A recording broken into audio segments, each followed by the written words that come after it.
Number 10, work out the size of one interior angle of a regular 9-sided polygon. So let's have first the formula for the sum of the interior angles.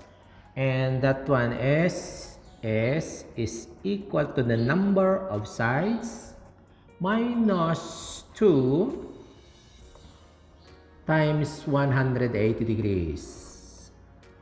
For regular sided polygons, we have the square, the rectangle. For quadrilaterals, rhombus is not, rhomboid is not, and followed by pentagon, 5-sided polygon, hexagon, 6-sided polygon, heptagon for 7-sided polygon, octagon for 8-sided polygon, nonagon for 9-sided polygon. So this one is a nonagon, and then 10 sides is decagon.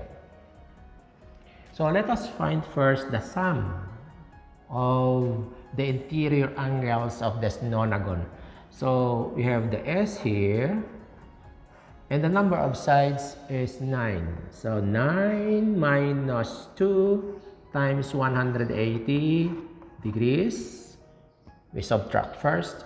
So the sum is 7 times 180 degrees.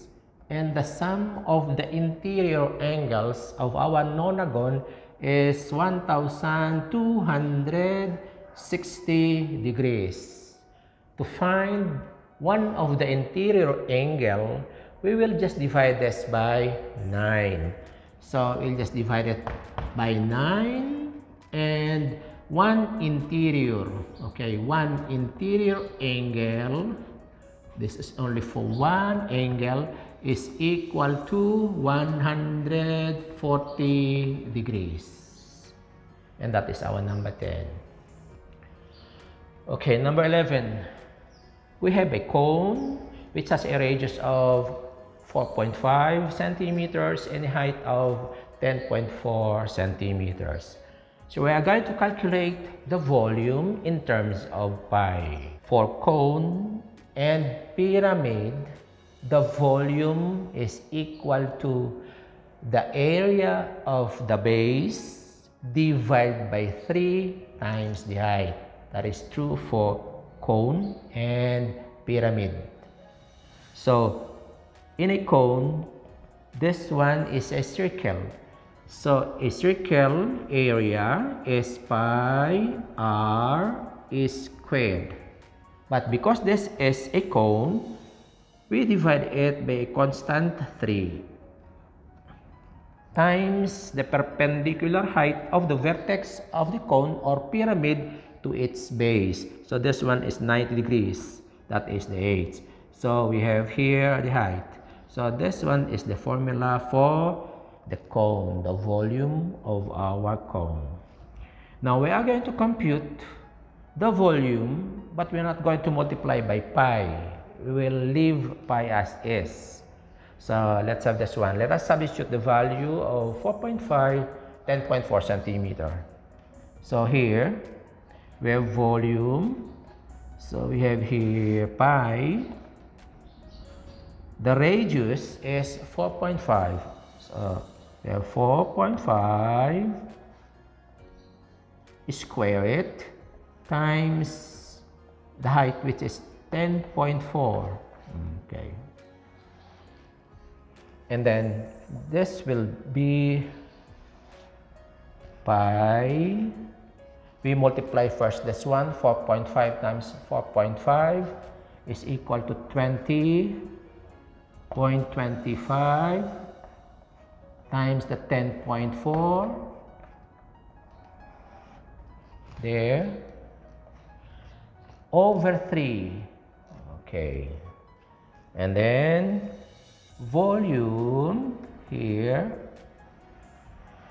We still have the pi. Don't remove the pi.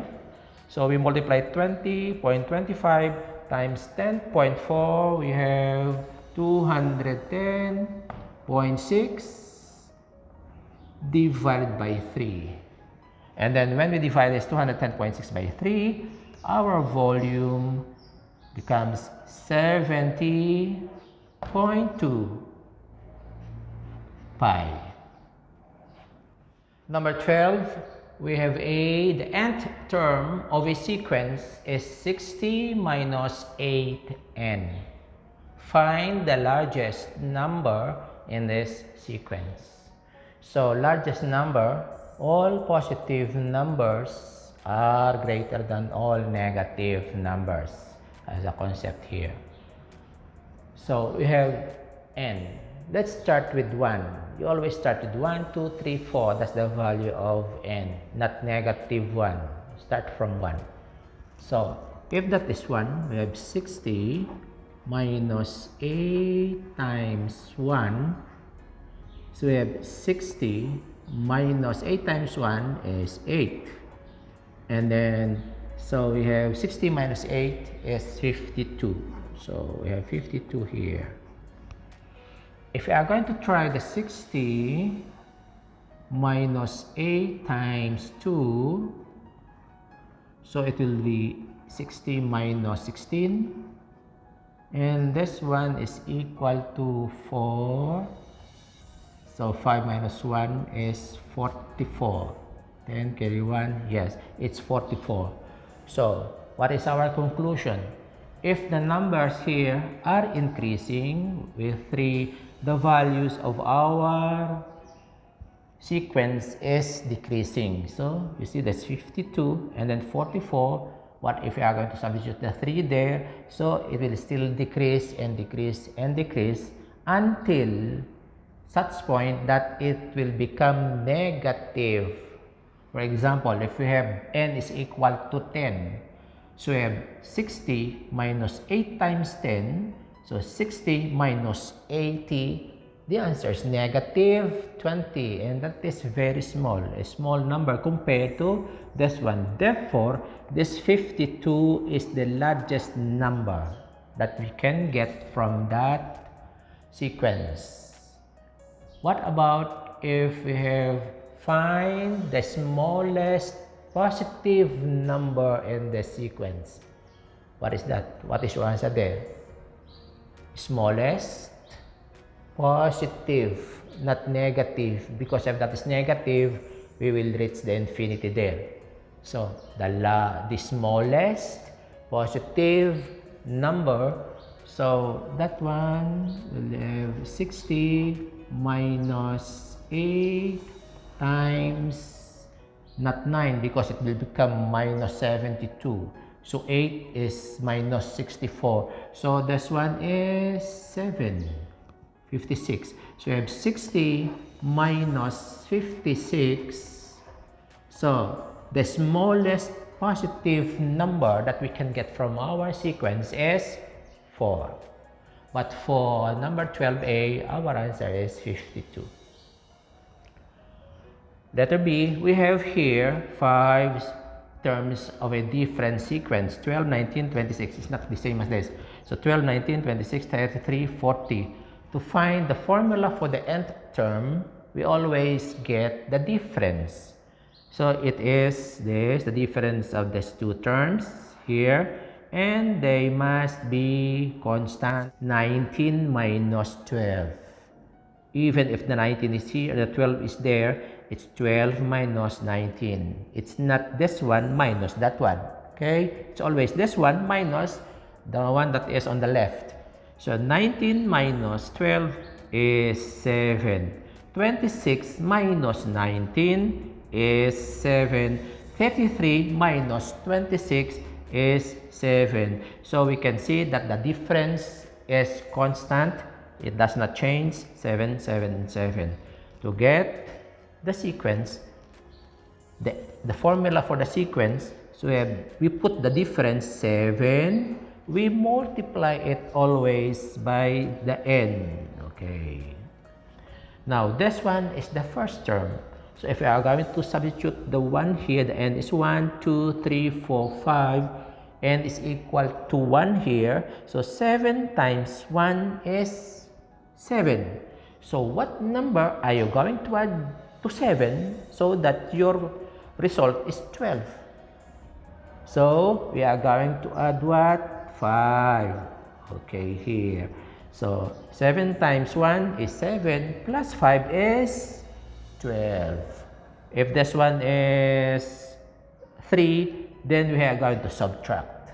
Okay, so this is the formula for the nth term of our sequence. Now, if you want to check 1, 2, 3, 4, and 5, we have to get the 40. So, to check this one, we have 7 times that 5 there, plus 5. So, we have here 7 times 5 is 35, plus the 5 here. So you see that our answer is the same or equal to 40, meaning our formula for the nth term is correct. Number 13, we have factorized completely. We have 21a squared plus 28ab. Okay, so we start first with the number 21 and 28. So the highest common factor, let's start with 2, no. 3, yes for this, but not here. 4, not here. 5, 6, 7, okay, 7, 14, no here. So it is 7. And after the numbers, we have the letters. A here, A there, so we have A. B, no, because we don't have B here. So we have 7a times, now divide this one by 7a. So 21 divided by 7 is 3. A squared divided by a, 2 minus 1 is 1. A to the first, or simply a. Do not write any more than 1 there. Plus, you write the plus here. 28 divided by 7 is 4. Okay. AB divided by A and A is 1, but we still have the B. So you write the B here. And we have factorized completely this binomial. So we have a binomial also there. Number 14. This diagram shows a trapezium. What do we mean by trapezium? Trapezium means it is a quadrilateral with one pair of parallel sides. So in our diagram here, we have only one pair of parallel sides, this side and this side. The other two sides are not. They are not parallel to each other. Now, we have given here, this one is 97 minus 3x degrees, and this one is 69 plus 5x degrees. We are going to find and work out the value of x. Now, if we are going to continue this line here, and also here, and let us have this one here, and we have also this line here, and let's have this line here. What do you observe? These two are parallel, here and here. This is our transversal, and we have angles here in our transversal. This point here is this. This point here is this. Okay. This angle here and angle here, they are equal because they are vertical angles. This and this are equal.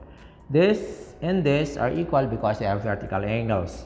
Here, this angle is equal to this angle because they are vertical. We have vertical here. And alternate also interior angles. This angle here is equal to this angle here. Reason, alternate interior angles. This angle here and this angle here are equal because they are alternate interior angles. This angle here and this angle here, they are equal because they are called corresponding angles. This angle here and this angle here are equal because they are corresponding angles. We also have two more corresponding angles on the other side. We have this one, corresponding, equal, corresponding, equal. But our concern here is this one, and this one. What is the relationship of the interior angles of our transversal on the same side of the transversal, meaning we are not on the alternate? So what is the relationship of this angle and this angle here? They are supplementary angles. What do we mean by that? It means that the sum of this angle and this angle equals 180 degrees. That's the meaning of supplementary angles. So the interior angles here of our transversal on the same side of the transversal line, they are supplementary angles. So we have supplementary here. We have also supplementary angles on the other side of the transversal line. We can form our equation now. We have 97 minus 3x plus, if we are going to add the other angle here, 69 plus 5x 180 degrees. Okay, this is our equation. Now we can solve for x. We combine 5x minus 3x. We have 2x. And then we add 97 and 69 is 166 is equal to 180 degrees. Then transpose 166, we have 2x is equal to 180 degrees minus 166 degrees. So our 2x here is equal to 180 minus 166 is 14 degrees. Solve for x, divide this by 2, divide this by 2. And x is equal to 7 degrees. That's the value of our x.